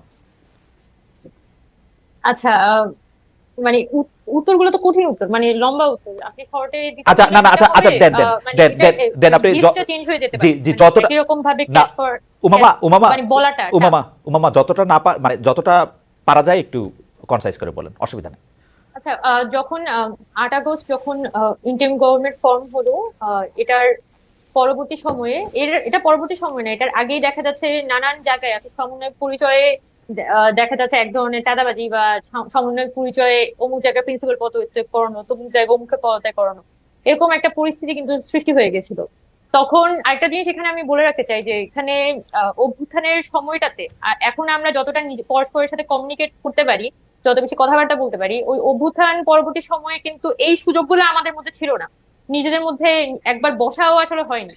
তো যখন 10 আগস্ট 10 আগস্ট আমি এই স্ট্যাটাসটি দিয়েছিলাম, কারণ আমার মধ্যে এরকম একটা অনুভূতি তৈরি হয়েছে যে এই যে অভ্যুত্থানের একটা প্ল্যাটফর্ম, এই সাধারণত দেখা যায় যে কোনো অভ্যুত্থান পরবর্তী সময়ে অভ্যুত্থানগুলো খুব বিফলে যায়, বা দেখা যায় যে আহ, যারা অভ্যুত্থান করেছে তারা আসলে আস্তে আস্তে জনপ্রিয়তা হারাতে থাকে। তো আমার ভিতর থেকে এরকম একটা ধারণা ছিল যে এই অভ্যুত্থানের যে প্ল্যাটফর্ম, সেটা তো শুধুমাত্র ছাত্রদের একটা প্ল্যাটফর্ম। তো এই জায়গাটাকে র্যাপ আপ করে এনে যেহেতু জনতা ছাত্র সবাই মিলেই আসলে অভ্যুত্থানটা হয়েছিল, তো সকলকে নিয়ে যদি আমরা মুভ করতে পারি সামনে, সেভাবে আগানোটা বেশি জরুরি। এবং আমি খুবই ওপেনলি কথাটা বলেছি, আমি কখনোই আমার মধ্যে কোনো লুকাছাপা এই ধরনের বিষয়গুলো ছিল না। এবং পরবর্তীকালে যখন বৈষম্যবিরোধী ছাত্র আন্দোলনের একটা আহ্বায়ক কমিটি করা হবে এরকম একটা পরিস্থিতি, তখন আমাকে আসলে প্রপোজ করা হয় যে আমি কি মুখপত্র হতে চাই কিনা। তখন আমার ইয়েটা ছিল যে এখানে আহ, মানে আমার যে তখন চিন্তাটা ছিল যে এই যে বৈষম্যবিরোধী ছাত্র আন্দোলন, এই আন্দোলনে তো একদম রুট লেভেল পর্যন্ত ছাত্ররা আসলে মাঠে নেমেছে। সেই ছাত্ররা কিন্তু এখন যারা হচ্ছে এরকম ছাত্রলীগের এগেনস্টে বা আওয়ামী লীগের এগেনস্টে এরকম একটা রিস্ক নিয়ে মাঠে নেমেছিল, তারা কিন্তু নানা ধরনের একটা সমস্যার মধ্যে আছে, তাদের এলাকা পর্যায়ে অনেকে হুমকি ধামকির শিকার হতে হচ্ছে। বা কক্সবাজারে যেমন রিসেন্টলি হামলা হলো একজনের উপর, এরকম আরো অনেক জায়গায় কিন্তু ছাত্রদের উপর হামলা হয়েছে যারা আন্দোলনে খুবই ফোর ফ্রন্টে ছিল।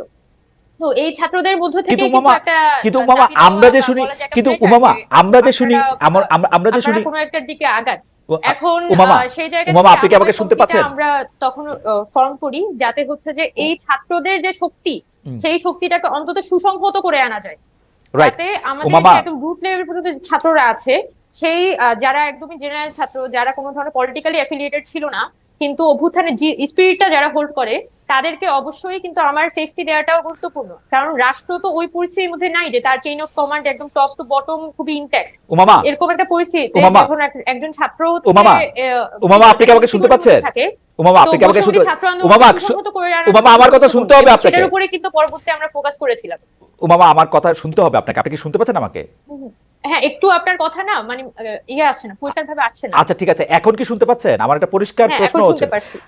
আমরা কিন্তু শুনতে পেয়েছি যে সাধারণ পর্যায়ে যেসব ছাত্রছাত্রীদেরকে আপনি একীভূত করার কথা বলছেন, সমন্বিত করা বলছেন, তারা বিভিন্ন জায়গায় তাদের নাম করে বিভিন্ন জায়গায়, আমি আপনাদের কথা বলছি না, আপনাদের নাম করে বিভিন্ন জায়গায় এই যে বিষয়গুলো আমি বললাম, চাঁদাবাজি, তদবির, হুমকি দেওয়া, জমি উদ্ধার করে দেওয়া, বিভিন্ন কিছু করা, সেগুলিকে মানে মানে বৈষম্য বিরোধী ছাত্র আন্দোলনের নামে চলছে। আপনারা সমন্বয়করা কি এগুলি করছেন? আপনারা কি বিভিন্ন জায়গায় লিখে দিচ্ছেন এটা করো, ওটা করো, তদবির করো, বদলি করো, বাণিজ্য করো? Are you doing that?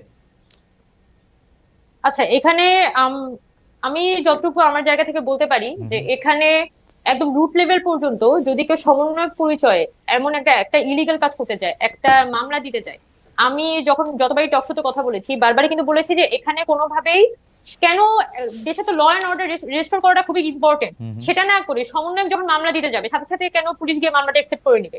তার মানে তো ল অ্যান্ড অর্ডার আসলে রেস্টোর হয় না। এটাই তো আসলে মানে নির্দেশ করে। তো এসব এই পরিস্থিতির কারণে যেটা হয়েছে, সাধারণ জনগণের সাথেও কিন্তু সমন্বয়কদের একটা দূরত্ব তৈরি হয়েছে। কারণ সাধারণ জনগণ তো আর এটা ইয়ে করতে যাচ্ছে না, ভেরিফাই করতে যাচ্ছে না সে সমন্বয়ক কি সমন্বয়ক না। তো সবকিছু মিলে পরিস্থিতিটা এমন হয়ে গিয়েছিল যে রুট লেভেল পর্যন্ত আপনি যে ধরনের তদবিরগুলো চলছে, রুট লেভেল পর্যন্ত যেভাবে করে আসলে দখল দায়িত্ব চলছিল, আমি বলবো না দখল দায়িত্ব, বিশেষ করে ডিসি অফিস, ইউএন অফিস গুলোতে দেখা যাচ্ছে সমন্বয়ক পরিচয়ে অনেকেই দেখা যায় নিজের সুবিধাটা আদায় করে আনতে চান। সেটাকে অন্তত একটা মানে ইয়ে কাঠামোর মধ্যে আনা, যাতে যে মানুষগুলো এই কাজটা করছে তাদেরকে আমরা একটা জবাবদিহিতার মধ্যে আনতে পারি, একটা রুলস রেগুলেশন এখানে তৈরি করে দেওয়া যায়। না হলে এটা তো এতটাই স্বতঃস্ফূর্ত একটা অভ্যুত্থান ছিল যে কে কোন দিক থেকে এই অভ্যুত্থানে কিন্তু যুক্ত হয়েছে কিন্তু সেটা সবকিছু তো আসলে আমরাও জানি না। কিন্তু উমামা, আমরা কিন্তু দেখতে পাচ্ছি যে আপনারা যারা আন্দোলনের নেতৃত্বে ছিলেন সেই সমন্বয়কদের নেতৃত্বে সরকারের মন্ত্রী উপদেষ্টা কেউ কেউ প্রতিপক্ষ রাজনৈতিক দলকে ঠেকাতে হাইকোর্টে কি হবে সেটা ঠেকাতে আপনারা কর্মসূচি দিচ্ছেন, রাষ্ট্রপতির অপসারণ চাইছেন, অপসারণ না করলে দুই কথা শোনাচ্ছেন, নতুন উপদেষ্টা কে নিয়োগ হবে সেটি নিয়ে আপনারা করছেন। আপনাদেরকে তো ভয় এখন লাগতেছেই আমরা যারা সাধারণ নাগরিক আছে। আপনাদের তো মনে হচ্ছে আপনারা যেহেতু অভ্যুত্থানের নেতৃত্ব দিয়েছেন, এখন আপনাদের কথাই আমাদের শুনতে হবে, সেটা ন্যায় হোক অন্যায় হোক, এই মুহূর্তের বাস্তবতা হোক। আপনারা কি এইটাই চাইছেন যে আমি সমন্বয়ক উমামা বলছি এসপি সাহেব কেসটি ড্রপ করুন, ওরকম হইতে চাচ্ছেন আপনারা? না, ওরকম ইন্টেনশন থাকলে তো আসলে এখানে আরো অনেক কিছু হওয়া সম্ভব ছিল। আমরা আসলে চাই আসলে মানুষকে সার্ভ করতে। এখন আপনি যে রাষ্ট্রপতি চুপ্পুর কথা বললেন, রাষ্ট্রপতি চুপ্পু তো তাকে যে অপসারণ করতে হবে এটা তো 5 আগস্টের রায়, এটা তো এখন এসে নতুন সিদ্ধান্ত না। বরং তখন আমাদের ছাত্রদের মধ্যে থেকে কিন্তু একটা আমরা কনসিডারেশন দেখাই, যেহেতু দেশের কোনো ধরনের গভর্নমেন্ট নাই, গভর্নমেন্ট ফর্ম করাটা আমাদের একদম প্রাইমারি, আমাদের প্রায়োরিটি, ফার্স্ট প্রায়োরিটি। এবং গভর্নমেন্ট ফর্ম করার পরবর্তীতে যখন মানব জমিনে রাষ্ট্রপতি চুপ্পু উনি যখন এই তৎকালীন যে সাক্ষাৎকারটি দিয়েছিলেন, তখন আমাদের মধ্যে এই একটা কনসেন্সাস দাঁড়ায় যে আমরা আসলে এই রাষ্ট্রপতিকে বর্তমানে আর চাই না এবং তাকে পদত্যাগ করানোটা খুবই গুরুত্বপূর্ণ। কিন্তু এই যে যখন আমরা বলছি যে এটা চাই না, আমরা কিন্তু ওই জায়গায় থেমে যাইনি বা আমরা রাস্তা দখল করে যা ইচ্ছা তা করে বেড়াইনি। আমরা কিন্তু পলিটিক্যাল অর্গানাইজেশন গুলোর সাথে বসেছি, সবার সাথে এখানে কথা বলে এখানে একটা জাতীয় ঐক্যমত প্রতিষ্ঠা করার চেষ্টা করেছি, যেটাকে আমরা যখন আহ্বায়ক কমিটি তৈরি করি তখন আমরা এই কথাই বলেছি যে জাতীয় ঐক্যমতটা গুরুত্বপূর্ণ। এই জায়গাটাই এখনো পর্যন্ত আমরা ফোকাস করছি যে এখানে রাষ্ট্র এখন যে পরিস্থিতির মধ্যে আছে সেটাকে টিকিয়ে রাখতে হলে তাকে যদি আমার মূলত সংস্কারমূলক জায়গায় নিয়ে যেতে হয়, তাহলে কিন্তু ন্যাশনাল ইউনিটি, সকল পলিটিক্যাল পার্টি বলি, ছাত্র জনতা বলি, আমাদের বৈষম্যবিরোধী ছাত্র আন্দোলন, সকলের মধ্যে কিন্তু একটা অন্তত ন্যাশনাল ইউনিটি তৈরি করাটা খুব গুরুত্বপূর্ণ এবং এটাই কিন্তু সকলেরই আসলে ফোকাল পয়েন্ট হওয়া উচিত, বৈষম্যবিরোধী ছাত্র আন্দোলন। তার মানে আপনি রাষ্ট্রপতি চুপ্পুর কথা বলছিলেন যে তো আপনারা যে অপসারণটা প্রয়োজনীয় বলে মনে করতেছেন সেইটা ডক্টর ইউনূসের সরকার সেটি মনে করতেছে না, এইটা কি আপনাদের মধ্যে এক ধরনের দূরত্ব সৃষ্টি করতেছে?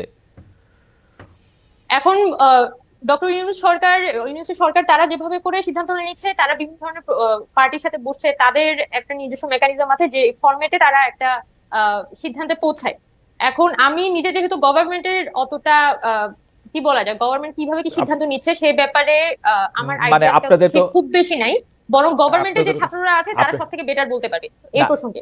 বরং আপনাদের কি এখন এরকম মনে হচ্ছে না তিনি আমার কথা শুনলেন না, তিনি শুনলেন ভুট্টো সাহেবের কথা?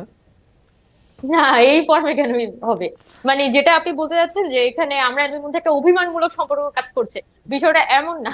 মানে আপনি যদি ওভারঅল হিসাবটা দেখেন, সাধারণ যখন একটা অভ্যুত্থান হয়, মানে অভ্যুত্থান জিনিসটা কি, আগের বিদ্যমান যত সিস্টেম, বিদ্যমান যত ধরনের বন্দোবস্ত সেটা চেঞ্জ হয়ে একটা নতুন কিছুর থেকে একটা দেশ হাঁটে, একটা নতুন ধরনের সেটেলমেন্ট আসে এবং আমরা আসলে সেই নতুন সেটেলমেন্টটাকে সার্ভ করতে চাই, এটা আমাদের পারপাস। এখন অনেক সময় অনেক ঘটনা হয়তো রাষ্ট্রের মধ্যে ঘটনা সম্ভব হয় না, কিন্তু কথাটা বলে যাওয়া গুরুত্বপূর্ণ। আমরা যে অভ্যুত্থানকে এখনো পর্যন্ত হোল্ড করি এবং জুলাই যে এখনো পর্যন্ত জীবিত আছে, মানুষের মধ্যে যে জুলাইয়ের আকাঙ্ক্ষাটা এখনো আছে, আওয়ামী লীগ এসে হাইকোর্টে আওয়ামী লীগের আইনজীবীরা এখানে শেখ হাসিনা সরকার বারবার দরকার, এই ফর্মে স্লোগান দিয়ে যাবে আর আমি তখন গণতন্ত্রের কথা বলে যাব, এইটা এভাবে করতে থাকলে তো আসলে বিষয়টা আমি হয়তো গণতান্ত্রিক ভাবেই ভাবছি, কিন্তু এটা তো একটা মধ্যবর্তী হাইকোর্টের সময়, এমন হাইকোর্টের একটা সময় হাইকোর্টের পাঁচজন যেখানে দেশ হাইকোর্টের একটা ট্রানজিশনের মধ্যে দিয়ে যাচ্ছে, দেশ হাইকোর্ট একটা ট্রানজিশনের মধ্যে দিয়ে যাচ্ছে। ওকে এবং আমরা Awami League without any remorse, তাদের মধ্যে ন্যূনতম একটা বলা যায় যে একটা ক্ষমা, মানে কি বলে, একটা রিমোর্স নেই একটা দলের মধ্যে, এই লেভেলের বেহায়া। ওকে তাদের ক্ষেত্রে আপনি কি করতে পারেন? তারাই তো উল্টা আমাদেরকে বারবার এক ধরনের অসহায়তার মধ্যে ফেলে দিচ্ছে, যে বারবার আমাকে আওয়ামী লীগকে নিয়ে ভাবতে হচ্ছে, এমন ধরনের ট্র্যাপ, আপনারা এমন ধরনের আপনারা আসলে বারবার উমামা বিরক্তি তৈরি করছে, উমামা সাধারণ মানুষের জন্য বিরক্তি তৈরি করছে উমামা আওয়ামী লীগ। হ্যাঁ রাইট। তবে আওয়ামী লীগকে বেশি পাত্তা বা আওয়ামী লীগকে বেশি রেলেভেন্ট মনে হয় আপনারাই রাখতেছেন উমামা, এটা হচ্ছে আমার, কারণ আওয়ামী লীগ এখন ইররিলেভেন্ট। আওয়ামী লীগের নেত্রী সকল কিছু থাকা সত্ত্বেও পালিয়ে গেছেন, খুবই বিচ্ছিরিভাবে পালিয়েছেন, নিজে পালিয়েছেন, নিজের পরিবারের লোকজনকে সহ পালিয়েছেন, দলীয় নেতৃত্বের কথা একবারও ভাবেন নাই, দলের লোকজনের কথা ভাবেন নাই। আপনারাই বোধহয় তাকে ফুলিয়ে ফাঁপিয়ে অনেক বড় করে দেখাচ্ছেন, এটা অনেক সময় আমার মনে হয়। শি ইজ গন। আমার কাছে মানে আমি আমি আমি না আমি আবার আসবো আপনার কাছে, আপনার কাছে আপনার কাছে আসবো উমামা, আবার আপনার কাছে আসবো। আপনারা আওয়ামী লীগের মধ্যে দেখেছেন সেই ভূত, আমার কাছে সেই রকমই মনে হচ্ছে।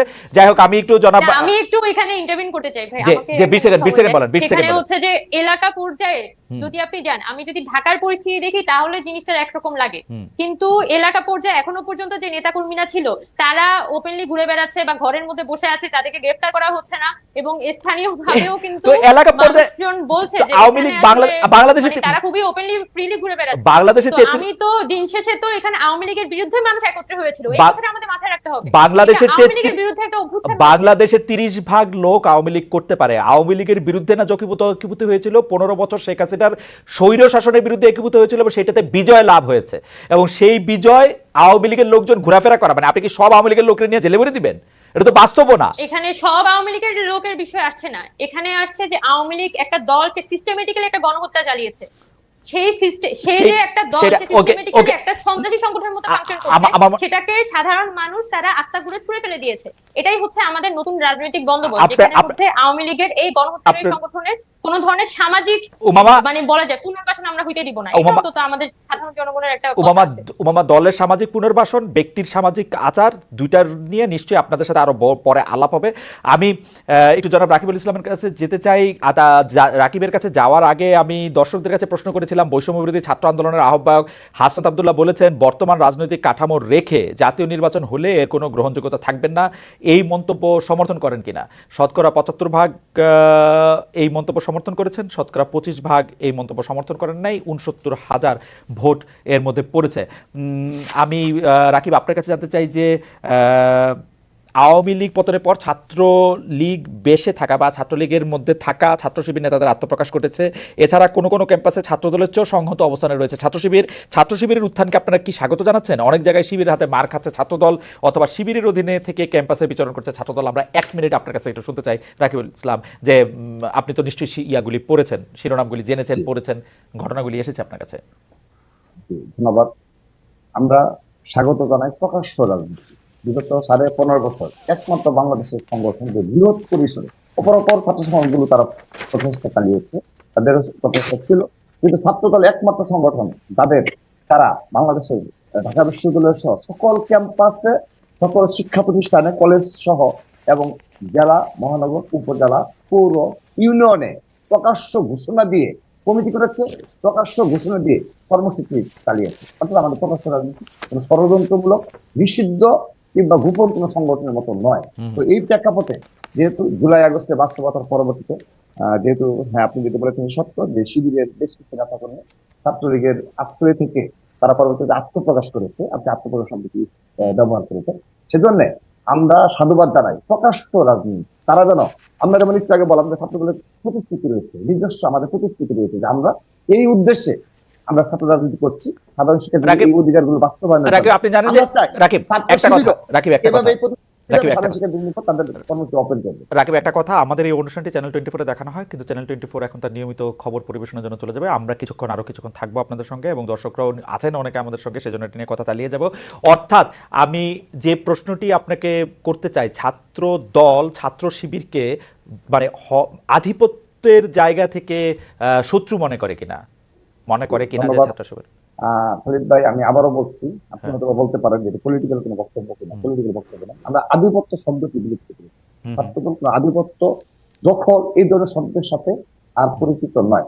আমরা তাদেরকে আবারও আহ্বান জানাচ্ছি আপনার এই অনুষ্ঠানের মাধ্যমে, ছাত্র শিবিরকে সরাসরি আহ্বান জানাচ্ছি, তারা যেন সকল ক্যাম্পাসে তাদের প্রকাশ্য কমিটি থাকবে, প্রকাশ্য কার্যক্রম থাকবে, কিন্তু হল পর্যায়ে গোপনে রাতের অন্ধকারে তারা জেনারেল স্টুডেন্টদের তাদের সাংগঠনিক কার্যক্রম দাওয়াত দিবে কিংবা তৎপরতা চালাবে, এটি কিন্তু সাধারণ শিক্ষককে ভালোভাবে নিবে না। একাডেমিক ইন্টারেস্টে একটা প্রশ্ন জানতে চাই যে আপনার কাছে কি মনে হয় যে বিভিন্ন শিক্ষা প্রতিষ্ঠানে শিবিরের সমর্থক কত ভাগ রয়েছেন শতকরা, যদি যখন তারা প্রকাশ্যে রাজনীতি করতে পারছেন সেই সময়টাই আর কি? আমরা হিস্টোরিক ভাবে জানি যে হ্যাঁ, আমি এটি আমার অ্যানালাইসিস বলি। আমি ইতিমধ্যে সারা বাংলাদেশের প্রায় 60টির মতো শিক্ষা প্রতিষ্ঠানে এই বিগত 2 মাসে আমি গিয়েছি। এছাড়া আমাদের সাধারণ সম্পাদক সহ আমাদের এরকম আমাদের ইতিমধ্যে আমি হিসাব করেছি প্রায় 1000-এর অধিক শিক্ষা প্রতিষ্ঠানে ছাত্রদল ইতিমধ্যে পদচারণা করেছে, তাদের কার্যক্রম পরিচালনা করেছে।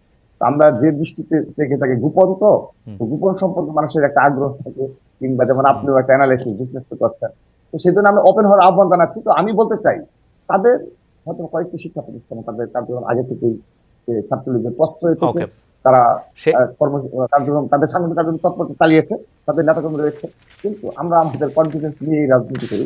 অপর কোনো সংগঠন কি করলো এসব আমরা হিসেব করে রাজনীতি করি। সময় উদ্ভাসিত ছিল, আগামীতেও ইনশাআল্লাহ বাংলাদেশের সাধারণ শিক্ষার্থীদের মুখপাত্র হিসাবে ছাত্রদল প্রতিটি ক্যাম্পাসে রাজনীতি করে যাবে ইনশাআল্লাহ। ওকে, এটি এই পর্যায়ের শেষ প্রশ্ন আপনার জন্য। ছাত্রদলের কমিটি করার জন্য কি আপনি টাকা নেন? জি, ধন্যবাদ।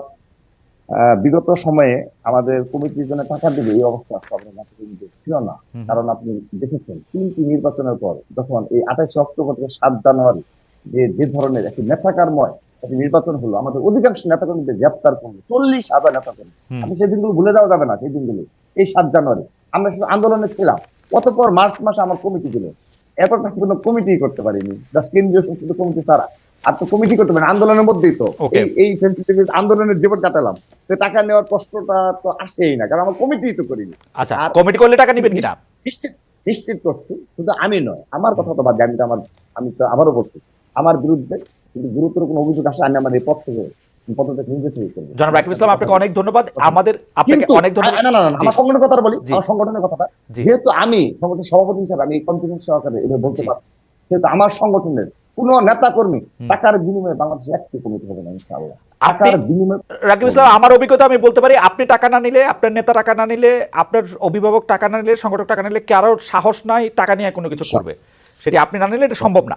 আমরা অতীতে দেখেছি ছাত্রলীগের সভাপতিরা টাকা নিয়েছেন বলেই, ছাত্রলীগের সভাপতিরা আবার সেই টাকা আওয়ামী লীগের নেতৃত্বকে পৌঁছে দিয়েছেন বলেই অন্যান্য জায়গায় টাকা বাণিজ্য করা সম্ভব হয়েছে। এটা আমাদের অভিজ্ঞতা সেটি বলে।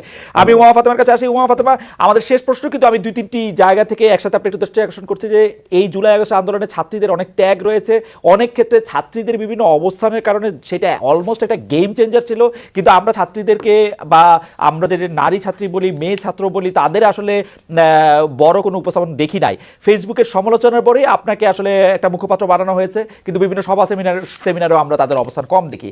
পাশাপাশি আমরা এই অন্তর্বর্তী সরকারের 100 দিনের মধ্যে আমরা দেখেছি যে পোশাকের জন্য নারীরা হেনস্থার শিকার হয়েছেন, অভিনেত্রীরা তাদের পেশার অংশ হিসাবে কোনো জায়গায় উদ্বোধন করতে গেলে সেটার মধ্যে বাধা দেওয়া হয়েছে। রংপুরে বেগম রোকেয়া বিশ্ববিদ্যালয়ের নাম পরিবর্তনের আবেদন করা হয়েছে, বেগম রোকেয়ার গ্রাফিতিতে শামসুন্নাহার হলের সামনে কালো রং দিয়ে চোখ মুখ ঢেকে দেওয়া হয়েছে। আপনার কাছে একটু শুনতে চাই পুরো ব্যাপারগুলি আপনি আসলে কিভাবে দেখছেন, উমা ফাতেমা। আচ্ছা, বাংলাদেশের ইতিহাসে নয়, সমগ্র পৃথিবীর ইতিহাসেই মেয়েরা আসে, একটা অভ্যুত্থান করে, তারা পুরো কাঁপিয়ে দিয়ে যায়, সরকার পরিবর্তন হয়, এরপর তারা আবার ঘরে ফিরে যায়। এই হিস্ট্রি আসলে বাংলাদেশে মানে খুব নতুন কোনো হিস্ট্রি না। হয়তো আমরা যেটা করতে পারি, সিচুয়েশনটাকে কিছুটা পরিবর্তন করতে পারি। এই জুলাই অভ্যুত্থানের সময় মেয়েরা যেভাবে তাদের একটা নিজস্ব পলিটিক্যাল এজেন্সি নিয়ে রাস্তায় নেমেছিল, যেভাবে তাদের ভয়েস নিয়ে রাস্তায় নেমেছিল, সেই ভয়েসটার প্রতি আমরা যথাযথ সম্মান আসলে দেখি নাই এই অভ্যুত্থান পরবর্তী সময়ে। এই সম্মান মানে বিষয়টা শুধুমাত্র এরকম না যে আমি কোনো পদ পদবি দিয়ে উপকৃত করা। সম্মান মানে হচ্ছে আমি যখন মাঠে রাস্তায় নামি, আমি যখন মিছিল করি, আমি যখন গলা মিলাই, আমি যখন ফেসবুকে আসি, প্রত্যেকটা জায়গায় কিন্তু মানুষকে মানুষ হিসেবে সম্মান করার একটা জায়গা থাকা উচিত। আমাকে নারী হিসেবে সম্মান করা দরকার নাই, কিন্তু মানুষ হিসেবে তো আমাকে একটা কি বলবো, মর্যাদা সকলেরই থাকা উচিত। যখন যে নারীরা এই জুলাই অভ্যুত্থানে এতটা ফোরফ্রন্টে ছিল, তারা তাদের ভাইদেরকে হচ্ছে প্রিজন ভ্যান থেকে বের করে এনেছে, তাদের ভাইদেরকে হচ্ছে আগলে রেখেছিল, সেই মেয়েরা 5 আগস্ট পরবর্তী সময়ে তাদেরকে নানানভাবে দেখা যাচ্ছে সোশ্যাল মিডিয়ার মধ্যে হ্যারাসমেন্টের শিকার হতে হচ্ছে নিজেদের ভিউ পয়েন্ট এক্সপ্রেস করার কারণে, বা দেখা যাচ্ছে কোনো মিছিলে যদি তাকে শুধুমাত্র হচ্ছে মিছিলে সামনে দাঁড় করিয়ে দেয়া, নারী কোটায় বক্তব্য দিতে দেয়া, এই ফর্মে শুধুমাত্র মেয়েদের রিপ্রেজেন্টেশনকে নামিয়ে আনা হয়েছে। এই যে মেয়েরা দিন শেষে আসলে একটা নারী আলাদা একটা বর্গ, এবং এই বর্গদায়িত করার যে একটা কালচার, এখান থেকে এখনো পর্যন্ত বাংলাদেশে পুরুষরা স্পেসিফিক্যালি বের হইতে পারে। আচ্ছা, পরের প্রশ্নে এখন আসি, পরের প্রসঙ্গে আসি। এই যে নারীদের পোশাক, তারপরে হচ্ছে বেগম রোকেয়ার গ্রাফিতিতে কালো এটা কালিদাস। এটাকে আমি স্পেসিফিক্যালি একটা জায়গায় বলবো যে বাংলাদেশে গত 15 বছরে আওয়ামী লীগ যখন ক্ষমতায় ছিল তখনও কিন্তু নারী মানে নারী নির্যাতন বলি, আমাদের ধর্ষণের কেসগুলো বলি, সেগুলাকে খুবই মানে অপ্রয়োজনীয় কেস হিসেবে দেখা হইতো আর কি। সরকারের পক্ষ থেকে একজন প্রধানমন্ত্রী নারী হওয়া সত্ত্বেও কিন্তু এখানে নারীদের ওই ধরনের কোনো সেফটি ছিল না, কারণ রাষ্ট্রের তো সার্বিক নিরাপত্তাই ভেঙে পড়েছিল। যেটা কন্টিনিউড হয়েছে যখন 5 আগস্ট পরবর্তী সময়ে আপনার সরকারের যে নিরাপত্তা, এখানে যে আইন শৃঙ্খলা পরিস্থিতি সেটা যখন স্বাভাবিক এখনো পর্যন্ত হয়নি, এটার একটা কিন্তু শিকার হয়েছে আসলে নারীরা। যে সোসাইটির বিভিন্ন গ্রুপ আছে যারা আসলে চায় যে মেয়েরা খুব বেশি সামনে না আসুক, মেয়েদের আলাদা পলিটিক্যাল এজেন্সি বা তাদের যাতে আলাদা ভয়েস সোসাইটির মধ্যে আসতে না পারে, নানান ভাবে আসলে মেয়েদেরকে চেষ্টা করা হয়েছে এখানে একটা হেনস্থার মধ্যে ফেলতে। যেটা আমি ফেসবুকের ক্ষেত্রে খুব স্পেসিফিক্যালি বলতে পারি, ফেসবুকে মেয়েদেরকে একদম ধরে ধরে হেনস্থা করা, একদম টার্গেট করে হেনস্থা করার একটা কালচার গড়ে উঠেছে। একই সাথে রাস্তা ঘাটে হাঁটাহাঁটি করলে দেখা যাচ্ছে যে ক্যাট কলিং প্রচুর বেড়ে গেছে। এখন যদি আইন শৃঙ্খলা পরিস্থিতি এখানে একটা স্বাভাবিক থাকতো, পুলিশের কাছে গিয়ে একটা কেস ফাইল করতে গেলে পুলিশ তো ঠিকঠাক মতো এখন পর্যন্ত এখন রেসপন্স করে না, তাহলে কোন জায়গা থেকে আমি নিরাপত্তাটা এখানে ইনশিওর করব? এটা এই জায়গাটা খুব গুরুত্বপূর্ণ যে যে কোনো সোসাইটিতে যখন আসলে নিরাপত্তা বলয়টা নষ্ট হয়ে যায়, সেটার কিন্তু একটা বড় ধরনের শিকার বলা যায়, প্রথম শিকার হয় নারীরা। বিভিন্ন এটা শুধু পুরুষদের সমস্যা বলবো না, এটা আসলে রাষ্ট্র এই ফর্মে আসলে নারীদেরকে ট্রিট করে। এবং যখনই আচ্ছা যাই হোক, আমি অনেক থিওরিটিক্যাল আলাপে চলে যাচ্ছি, কিন্তু আপনি যে কথাগুলো বলছেন সে সবকিছুই কিন্তু আসলে এই সোসাইটির একদমই ডিপ রুটেড একটা সমস্যা। এটা শুধুমাত্র 5 আগস্ট পরবর্তী সময় উৎপত্তি হয়েছে বিষয়টা এরকম না, বরং 5 আগস্ট পরবর্তী সময়ে আমাদের একটা সুযোগ এসেছে এটাকে সমাধান করার, এবং সমাধান করা সম্ভব নারীদেরকে সামনে নিয়ে এসে তাদের পলিটিক্যাল এজেন্সিটাকে, তাদের যে একটা পার্টিসিপেশন আছে পলিটিক্স এর মধ্যে সেটাকে আরো বেশি আমাদের হাইলাইট করে, এবং রাজনীতির মধ্যে যে ব্যাটাগিরি, রাজনীতির মধ্যে যে ধাক্কাধাক্কি করতে হয় ব্যাটাদের মতো, এই জায়গাটা থেকে বের করে আনতে হবে। রাজনীতিকে এই টোটাল ব্যাটাগিরি থেকে বের করে আনাটা খুব গুরুত্বপূর্ণ। এবং আমি যখন আমাকে নারী হিসেবে মুখপাত্র করা হয়েছে, এটা আপনি বলছেন যে আমাকে একটা কোটার মধ্যে মুখপাত্র করা হয়েছে, আমাকে যখন এসে তারা অফার করেছে যে আপনি মুখপাত্র হবেন কিনা, আমি সরাসরি বলেছি যে আচ্ছা যদি আমাকে সুইটেবল মনে হয় তাহলে তো রাখতে আমার কোনো সমস্যা নেই। কিন্তু আমার মাথায় যেটা স্পেসিফিক্যালি ছিল যে এই যে মেয়েরা এভাবে এই অভ্যুত্থানের মধ্যে সামনে এসেছে, তারা তো এখন অভ্যুত্থানের কোথাও নেই। এখন আমিও যদি এখানে হারিয়ে যাই তাহলে তো ঘটনাটা আসলে কিছুই ঘটবে না, বরং আমি এখানে সামনে এসেছি যে মেয়েদের যে একটা পলিটিক্যাল ভয়েস আছে, নট অনলি ভয়েস, এটা পলিটিক্যাল ভয়েস আছে, এইটা সমাজের সামনে উপস্থাপন করাটা খুব জরুরি। এটাকে আমাকে দূরে ঠেলে দিচ্ছে এটা বলে যে আমি দূরে সরে যাব, এইটাকে আমি প্রমোট করতে চাই না। এবং মানে কোথাও থেকে মানুষকে শুরু করতে হয়। উমামা ফাতেমা, আপনাকে অনেক ধন্যবাদ। আমার মনে হয় যে উমামা যে কথাগুলি বলেছেন শেষ দিকে এসে, তা আসলে সবার শোনা উচিত। নারীদের পলিটিক্যাল এজেন্সির ব্যাপারটা তিনি যদিও বলেছেন থিওরিটিক্যাল, কিন্তু অনেকটাই স্পষ্ট করেছেন, অনেকটা সামনে এনেছেন। আমার ধারণা যে বাংলাদেশে পরবর্তীতে যারা রাজনীতি করবেন, ছাত্র রাজনীতি হোক আর কেন্দ্রীয় রাজনীতি হোক, তারা এই বিষয়গুলি মাথায় রাখবেন। জনাব রাকিবুল ইসলামকে আমি আলাদা করে ধন্যবাদ দিতে চাই যে তিনি আসলে অনেকগুলি বিষয় পরিষ্কার করেছেন, যেটি আমি আর উমামা একসাথে আপনার সঙ্গে বসেছিলাম, আমরা দুজনেই উপভোগ করেছি। আপনি যা বলেছেন তা আমরা শুনেছি, যদি সত্যি তা হয় তাহলে আমরা একটা নতুন দিনের একটা রাজনীতি, অন্তত ছাত্র রাজনীতির একটা নিদর্শন আমরা দেখতে পাচ্ছি। জনাব রাকিবুল ইসলাম, আপনাকে অভিনন্দন। ভাই আজকে এত কমিটমেন্ট করছে, এই কমিটমেন্ট করার পরে, এই কমিটমেন্ট রাখতে হলে পরে কেউ ছাত্রদল করতে রাজি হবে কিনা আমার সন্দেহ আছে, তাহলে আমার লাভটা কি? তবে আমরা এটা অপেক্ষা করবো। রাকিব, আমার জন্য এটি একটি অনন্য সাধারণ অভিজ্ঞতা ছিল। আপনি ছাত্রদলের সভাপতি হয়ে আপনি যে কথাগুলি বলেছেন, জোর দিয়ে বলেছেন, মন থেকে বলেছেন, আপনাকে অনেক ধন্যবাদ। দর্শক, আপনাদেরকেও আসলে আমি অনেক ধন্যবাদ এবং স্বাগত জানাতে চাই। অনেক দর্শক আমাদের সঙ্গে ছিলেন, প্রশ্ন করেছেন। উমামা এবং রাকিব, আমার মন থেকে আপনি আমার ধন্যবাদ জানবেন এবং অনেক শুভেচ্ছা। নিশ্চয়ই পরের অনুষ্ঠানে আপনার সবার সঙ্গে দেখা হবে। আপনাকেও ধন্যবাদ। আসসালামু আলাইকুম।